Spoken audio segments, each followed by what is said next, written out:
લોકસભા ઇલેક્શનનો રણશીંગો ફૂંકાઈ ગયો છે। તમામ પાર્ટીઓ સત્તા મેળવવા પ્રયત્નો કરી રહી છે, ત્યારે અમદાવાદની જનતાનો મૂડ કયા પક્ષની તરફેણમાં છે તે જાણીએ। લોકસભાનું ઇલેક્શન છે અને ચૂંટણીનો માહોલ છે। સમગ્ર દેશમાં લોકસભા ચૂંટણીને લઈને તડામાર તૈયારીઓ અને ચૂંટણીના માહોલ વચ્ચે અમદાવાદના રિવરફ્રન્ટ એટલે કે અટલ બ્રિજ ખાતે ગુજરાત ફર્સ્ટની ટીમ આવી છે। કેટલાક પ્રવાસીઓ છે તેમની પાસેથી જાણીશું। ખાસ અમદાવાદમાં રિવરફ્રન્ટમાં અહીં ફરવા માટે આવે છે। ચૂંટણીનો માહોલ છે સમગ્ર દેશમાં। લોકસભાની ચૂંટણીમાં પ્રધાનમંત્રી કેવા હોવા જોઈએ, નેતા કેવા હોવા જોઈએ, દેશમાં દુનિયામાં ભારતનો ડંકો વાગી રહ્યો છે, કેવી રીતે જુઓ છો? अटल बिहारी वाजपेयी आके फिर बहुत अच्छा लगा और मुझे लग रहा कि जिस तरीके से देश में इस तरीके से एक पूरा स्ट्रक्चर चेंज हो रहा है और ऐसे ऐसे ब्रिज बन रहे हैं, ऐसे ऐसे क्लिनिक हो रही है, मुझे लग रहा कि पूरे देश में एक मैसेज जाना चाहिए कि अगर हमारे देश को आगे बढ़ाना है तो हम सब लोगों की जिम्मेदारी है इसको आगे बढ़ाने के लिए। ચોક્કસથી અન્ય કેટલાક લોકો છે, આપને પૂછવા માંગીશ કે દેશમાં જે રીતે અત્યારે હાલ જમ્મુ કાશ્મીરનો 370ની કલમ હટાવ્યા બાદ તે વિસ્તારમાં એક પણ વાર આતંકી હુમલો નથી થયો, કેવી રીતે જુઓ છો આને? देखिए, मोदी जी के काम करने का तरीका किसी को बताने का जरूरत नहीं है। अभी पहले का कहानी हम देखें तो बहुत सारा घटनाएं ऐसा होता था जिसमें किसी का कंट्रोल नहीं था। ऐसा लगता था हमारे देश में गवर्नमेंट काम करता ही नहीं है। और अभी इतना सुंदर है कि लग रहा है कि जो मैकेनिज्म हमने बनाया है, जो सिस्टम बनाए हैं, वो सारे एकदम कारगर सिद्ध हो रहे हैं। और गवर्नमेंट का इंटेंशन है करने का, वो उसकी इच्छा है, वो चाहता है कि पब्लिक के लिए सिर्फ अच्छा ही काम हो, दूसरा नहीं हो, तो वो देख के काम करता है।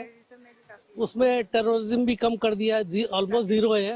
अभी तो रोज तो हम सुनने के आदी थे, अभी बम फूटा और भीड़ में जाने से डरते थे।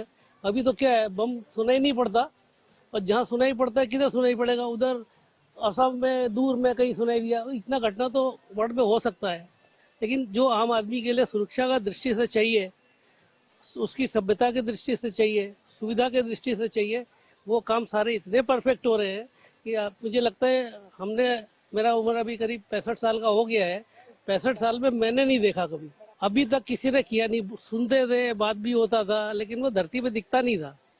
अभी धरती में दिख रहा। हम अहमदाबाद मेरे ख्याल आते हुए मेरे को 25-30 साल तो हो गया।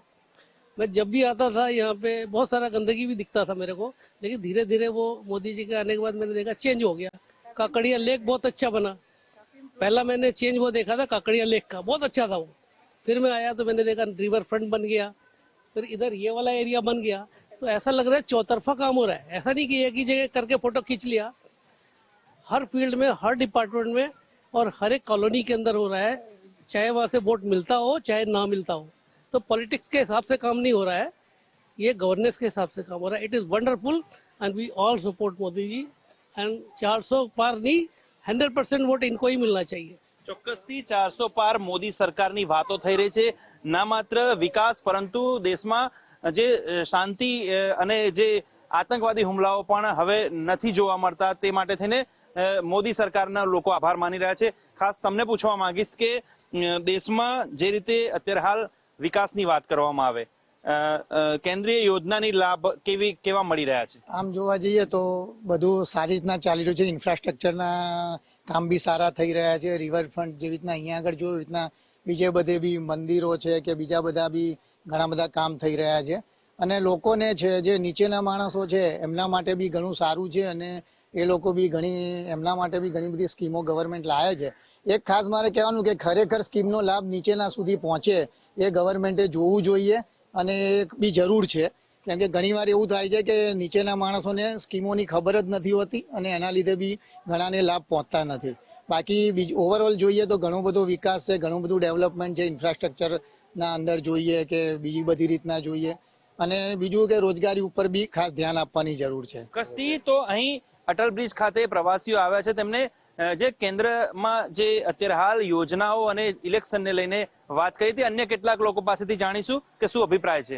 જી, આપને પૂછવા માંગીશ ખાસ કરીને દેશમાં જે રીતે લોકસભાની ચૂંટણી છે, કેવી નેતા હોવા જોઈએ દેશમાં વિકાસને લઈને, અને દેશની છાપ જે દુનિયામાં થઈ રહી છે વિશ્વગુરુ તરીકે, 2047માં વિશ્વગુરુ બનશે દેશ, શું કહેશો?